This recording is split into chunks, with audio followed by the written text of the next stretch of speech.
So if you're having trouble grasping perspective, and there's a way to see perspective in appreciation, and that is through art. And so if we think of the creation of the universe, the Big Bang, the singularity that led up to everything we know now, that was creation. That was creation from a singularity into our lovely opposition and contrast. Now, if we think of art, bring up a nice definition here: the conscious use of the imagination in the production of objects intended to be contemplated or appreciated as beautiful, as in the arrangement of forms, sounds, or words. So, the universe was formed. It's obviously formed very beautifully. We have a planet we can live on. There's so many weird workings that just allow us to exist here.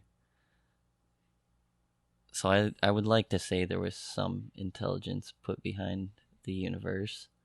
It just wasn't a roll of the dice. There was some influence there of some sort. It's like if you had what's more likely to produce a watch? A factory, a watch factory with a whole bunch of workers. I'm good. Employees with conscious minds making conscious decisions, designing, creating, putting the watches together, or just a random explosion happening in a watch factory. It's definitely more than likely there's a creator, whether you want to see it as God or just the universe as itself. There's obviously something there, and we can appreciate it. So we take this, the creation of the universe, and we look at it in the definition of art, and that is art. The creation of the universe is art. And therefore, every aspect of the universe, you should be able to dissect whatever piece you want to analyze and be able to see some sort of emotion. And it doesn't always have to be beautiful, breathtaking. It's art. Not everybody appreciates the same thing. Like, definitely, I've seen so many pictures I never put on my wall. It's hideous. It's ugly, but then there's people that buy it up. Like, oh my gosh, this is the most amazing artwork. Now, not to down anybody, but definitely Andy Warhol. Let's bring up the tomato soup. Oh, I thought you were going to say the eating of the hamburger. Even the eating of the hamburger. Someone sees that as art. Someone appreciated that. But then there's also the opposition. I definitely did not care for it. And so there's anything art-wise can bring up any kind of emotions. It doesn't always have to be viewed as beautiful or pleasant. Art is art. It's open for interpretation. What do you think of this? But just realizing that you can realize that anything in the universe, you can look at it and maybe not see it as beautiful, of course, but appreciate it as it is, as an art. Yeah. Because it's always been there. And it's the creation of the universe. It made you too. If you think you're so fine and dandy, well, I mean, shouldn't you think the artists of other things, the artists that made you and everything around you, you should appreciate their other work as well. Yeah, like, no, I was the masterpiece. Yeah. He was kind of a flop, one hit wonder. I'm that hit. I like to think of art as like it's like a translation of energy, kind of. Because it's like if you take like just a painter, say like a painter or something. A painter has an idea in his head that he got from something. It may not even be like a formed idea, but he has some flow going through his head that's making him paint whatever it is that he's painting. So like whatever information he's taken in and experiences he's had that's led to that flow or that train of thought or subconscious thought or whatever that's making him paint whatever he's painting. It's like you're seeing a translation of that energy and that experience that went into him into the medium of paint. And that's what I mean pretty much anything is. You know. Like anything, but even I don't know, like when we talk about like everything being art, like at the very least it's all just a translation of energy. Everything, just the very act of us being here and being able to translate light into colors and stuff.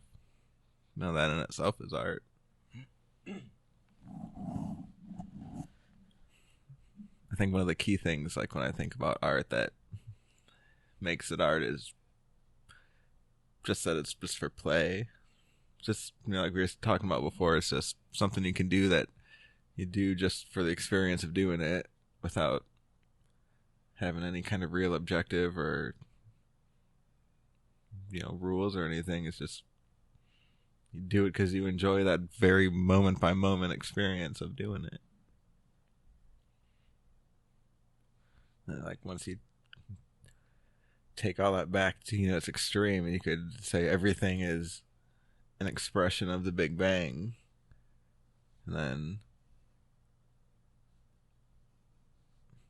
I don't know, it gets into that collapsing of that separation. It's like reverse engineering the art, kind of. And then just once you see like everything's an expression of everything, and then everything's an expression of the Big Bang, and then the Big Bang's an expression of whatever it is that it's in. That's that's an expression of it. And you should appreciate it. Yeah. Because once again, it created you and everything you know, love. Yeah. And it's everything around you. Like you can just think of everything around you as an expression of it. That whatever made everything. And like you were saying, regardless of how it makes you feel, like people don't make scary movies with the intent of intending on them making people laugh and feel happy and all that stuff, but they still do it as art. It just makes you see like everything in life differently.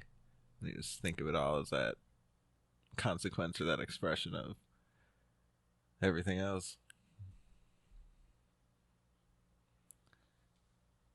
It's like, say, you're walking down the road and you see an anthill. Normally, I don't know, most people, you're feeling a little devilish, you might smash the anthill, do horrible things to the ants. You don't appreciate the anthill whatsoever. Just I'm good, go ahead. You disregard the anthill in all of its beauty. But if you were to put yourself in the perspective of an ant, imagine walking up to the anthill. It would just be this giant, beautiful, almost like a pyramid, like the Egyptians. You climb up in, you go down, there's a intricate tunnel system.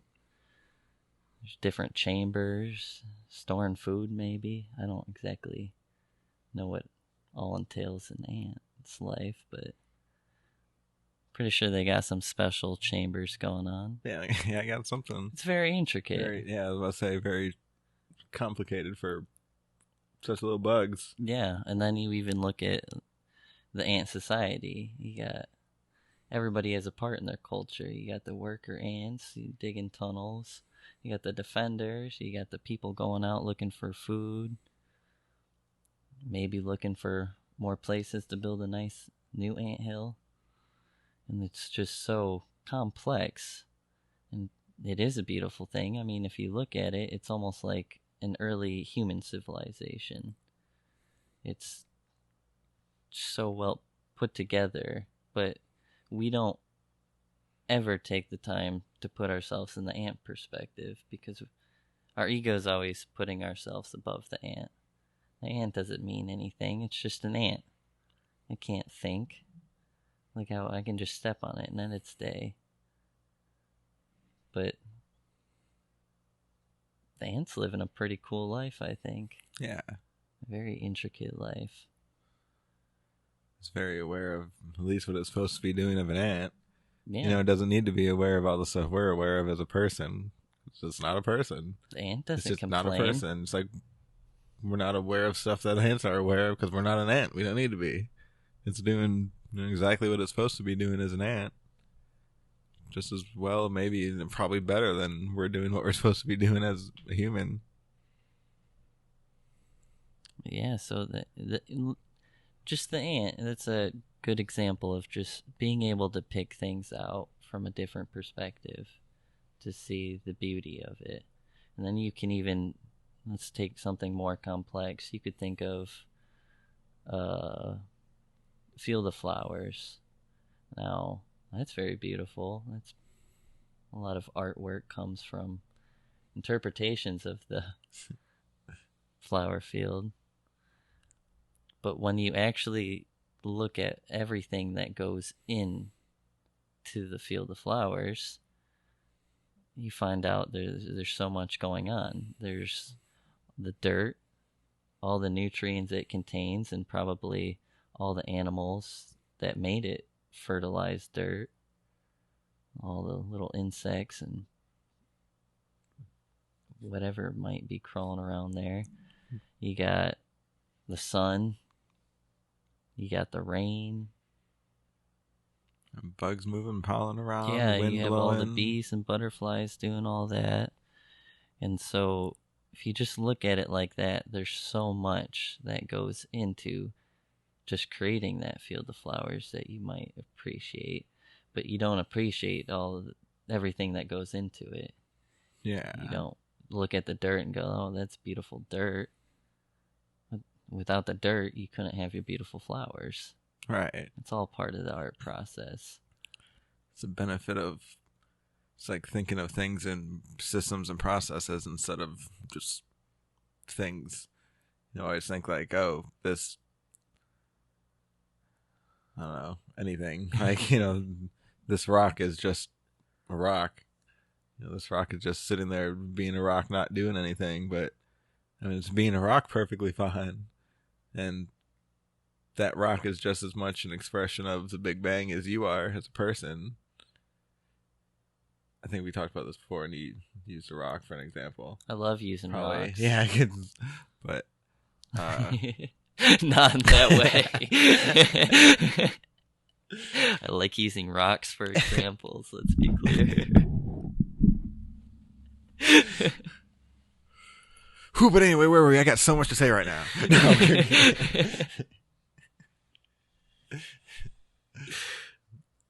I remember what I did have to say now. But just seeing rocks. Just seeing rocks. But even, I don't know, I'm pretty sure we've all walked by, we always walk by rocks, but we have probably at one point in time just been walking and seeing a really beautiful rock, like maybe some marbling aspect to it, shininess, like quartz or something. Like, oh, that's a beautiful rock. And that rock's no different than any other rock. Yeah. We're just appreciating it because we think it looks cool. Yeah. We're not, I don't know, if you were another rock, maybe you would think a nice plain gray rock was beautiful. Kind of makes it so you're deciding of that stuff alone is art, because you're taking in whatever information you've taken in and then translating that into something that you would call beautiful or something, and then you're projecting that onto a rock. So it's like just that deciding of what's beautiful to you alone is art. It's just a translation of that energy into, I don't know, you get what I'm saying, I Yeah. think. Yeah. So even just It's any having that process is mindset art. of, And it's like thinking of like a process too. oops. Like hey, that's what I was going into, the system thinking and thinking of things as a process. Oh, Sorry, I'm gonna fix this real quick. Okay. okay, good. Yeah. Okay. Yeah. Yeah, but that's what I was getting at before, was systems thinking and thinking of things as a process instead of nouns or things or stuff or just static, unchanging things. Like too much, that's what I was saying with the rock. Too much we just think of a rock as just like a rock instead of part of a process. And it's kind of the same thing with art. Art's a process of that rock being created, but then that person being created to see it and decide that it looks beautiful and to appreciate it. So like, you can't have one without the other.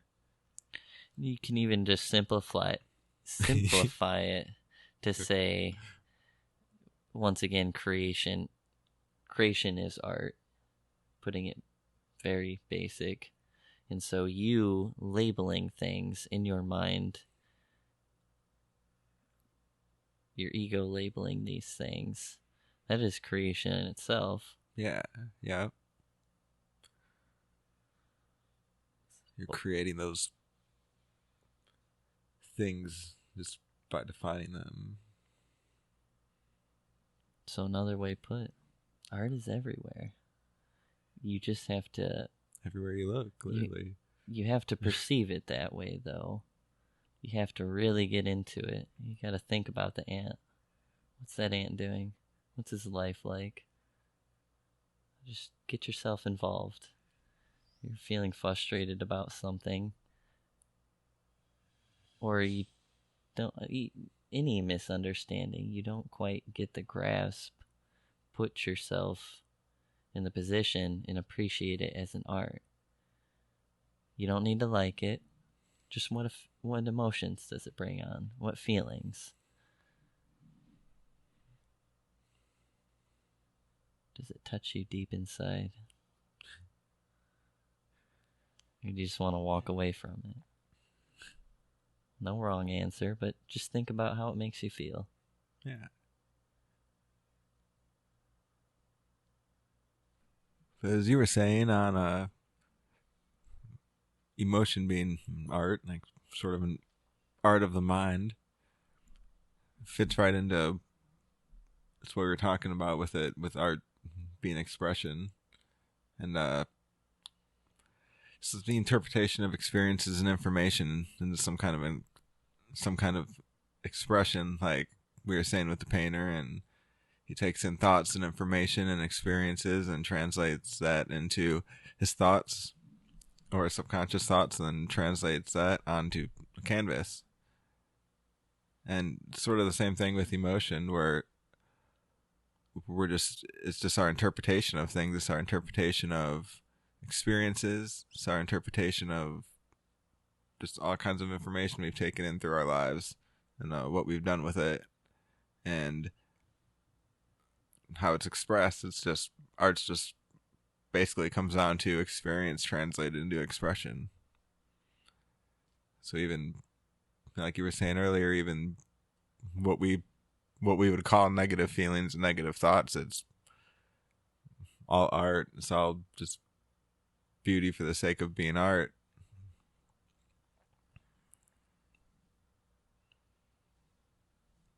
Yeah, if just looking at your life as a whole, we like to think of this as a very beautiful thing. We don't know how rare it is. It could be one of the rarest things to experience. It's your own consciousness. We don't know what goes on. So if you just grasp at that, you feel how special your life is and how beautiful it is. And you take all of your experiences, good and bad. They were all part of forming the beauty of your life and who you are. And it's a very beautiful thing. Everybody's unique. Trains. Trains are unique.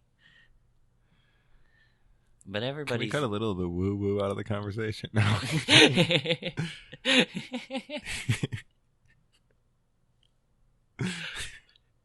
That was good.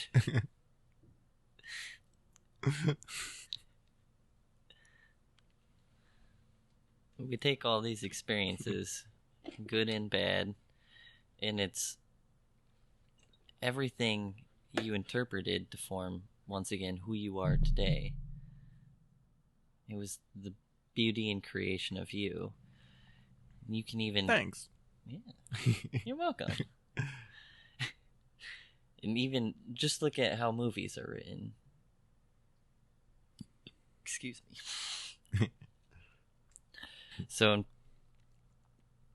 you take any good movie and it more than likely has a conflict or downfall. It has that dropping point, and it creates the beauty of the picture, of the movie. You get that contrast in it. If it was just all fine and dandy all the way through the movie, you would feel like you were missing something. You wouldn't be whole. It's like, okay, what's going on? Where's the change? It's part of the story. So without the conflict, the downfalls, you don't have the full image. You're missing a part of the picture. And so you can just apply that looking at your life. Like, you need the contrast and opposition in your life. The sadness with the happiness, and etc. Anger's good too. It's all there for a reason. It's all just a part of your picture, your life, the movie you're making. It's these up and downs that give you resolution, Dynamics. Gives you that spontaneity and just dynamics instead of, I don't know, just having a boring movie where everything's all good, like you were saying, and just for painting a white picture on a white canvas, you need that contrast. You need that change from either from mood to mood or just, I don't know, whatever change is appropriate to the kind of art you're doing. Even with like what we were saying, just looking at a rock and deciding like, oh, it's a beautiful rock. Like, just the process of that itself being art. Even then, you wouldn't, like, if that was all you saw was that rock, you wouldn't think it was beautiful anymore. If that was all the rocks that were around, then you'd find a different rock that looked different and be like, oh, look at that one. That rock's beautiful because it looks different. Mm-hmm. And it's just that, I don't know, it's like the only, where it changes as the only consistency thing. Everything's a process. Everything's in motion. Everything's constantly changing. And so we're kind of talking about like the acceptance of that. That's where like non-attachment and stuff like that comes in. Accepting change and not attaching to things that are going to change. See your emotions, but don't cling to them. Yeah. It's all just part of the picture. It's part of the building of you, the making of you.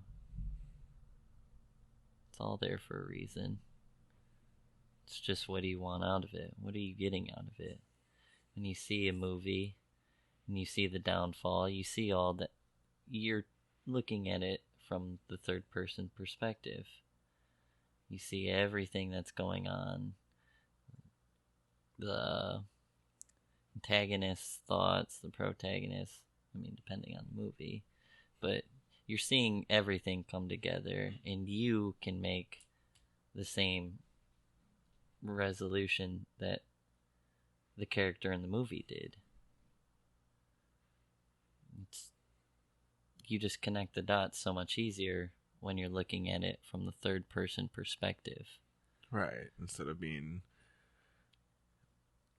into that single perspective of the character. Just being lost in the act. You're a character in the show. Again, goes back to that systems thinking when you can look outside of that single narrow perspective and see how that single perspective and position or situation fits into the rest of what's going on. And if you can see its part and things, you can see it just gives you a better view on how to deal with stuff.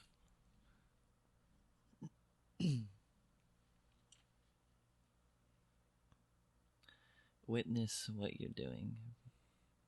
You are the character, but read the script first. Yeah. Yeah.